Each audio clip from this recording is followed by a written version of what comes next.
Il est très déplaisant de devoir quitter un lieu auquel on est habitué, où les gens sont habitués à nous voir, et d'aller dans un lieu nouveau, où tout est à reconstruire dans la relation à l'environnement. C'est ce qui nous est arrivé dans les cafés McDo, où Christophe a proposé un autre lieu, parce qu'on avait des problèmes dans un lieu autre, et au lieu de revenir sur des lieux où on nous connaissait par ailleurs, il a carrément choisi un lieu totalement inconnu.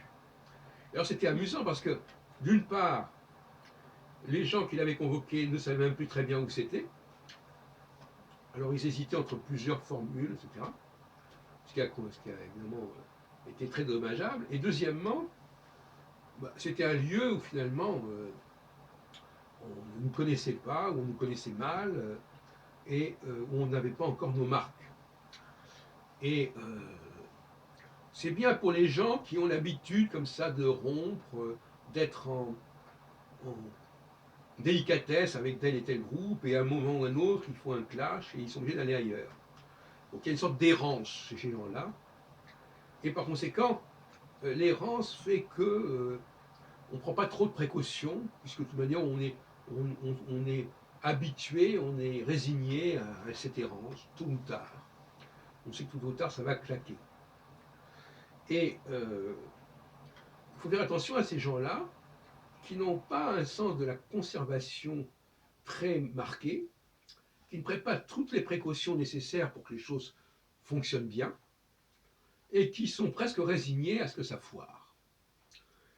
Et voilà pourquoi notre café philo de mercredi n'a pas pu se tenir, parce que la personne qui l'a organisé a été incapable de le faire dans des bonnes conditions.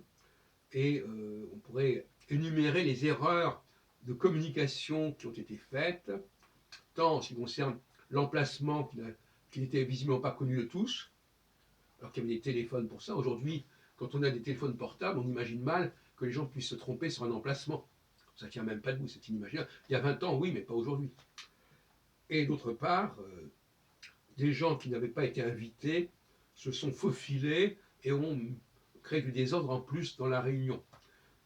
Donc cette réunion ne pouvait pas exister, d'autant plus que, comme on fait notre réunion, on ne savait absolument pas si la réunion serait autorisée ou pas.